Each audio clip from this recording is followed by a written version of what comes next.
L'homme le plus riche de tous les temps est un Africain originaire du Mali. Son nom, Mansa Moussa. Il est le 10e roi de l'Empire du Mali ayant vécu au XIVe siècle entre 1312 et 1337. Et de loin le plus riche avec une fortune évaluée à plus de 400 milliards de dollars. Plus riche que Elon Musk, l'actuel plus riche du monde avec une fortune évaluée à près de 300 milliards de dollars. Selon l'histoire des dynasties malinké, le grand-père de Mansa Moussa est Aboubakar, un frère de Soundiata Keïta, le fondateur de l'Empire du Mali, selon les traditions orales.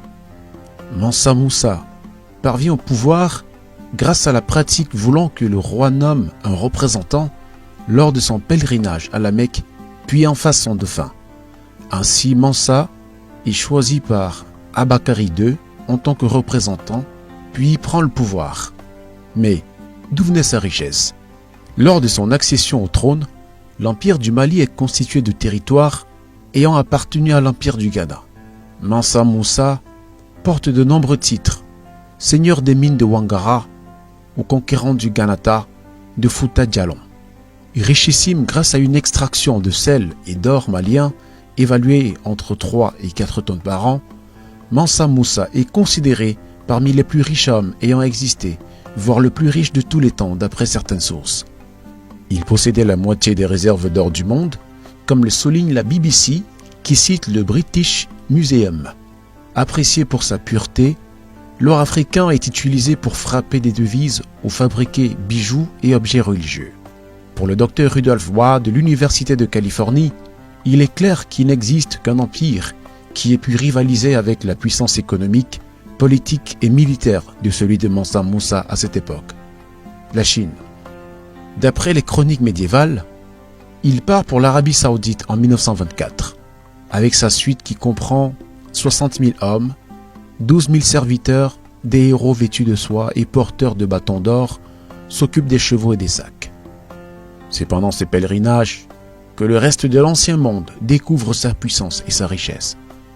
Au sein de la caravane se trouvent aussi, selon certains écrits, 80 dromadaires portant entre 50 et 300 livres d'or en poudre chacun.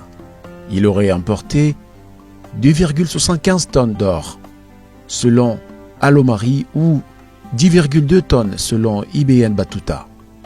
Dans chaque ville qu'il traverse, Mansa Moussa offre ses richesses, de l'or aux populations. Il est aussi indiqué qu'il construit une nouvelle mosquée chaque vendredi, quelle que soit la localité où il s'arrête ce jour-là. Mansa Moussa était un bâtisseur infatigable.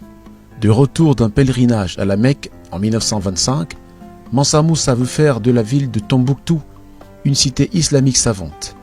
Il fait construire de nombreuses universités et encourage la venue de chercheurs étrangers.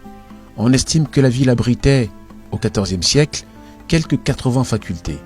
Il a fait également construire de nombreuses mosquées, à Madrasa, à Tombouctou et à Gao, son œuvre la plus connue restant la Médersa de Sankoré.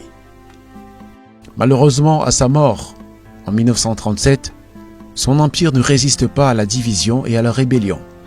Mais l'histoire retient qu'il reste 7 siècles plus tard l'homme le plus riche de tous les temps, loin devant Elon Musk, Jeff Bezos, Mark Zuckerberg ou encore Warren Buffett.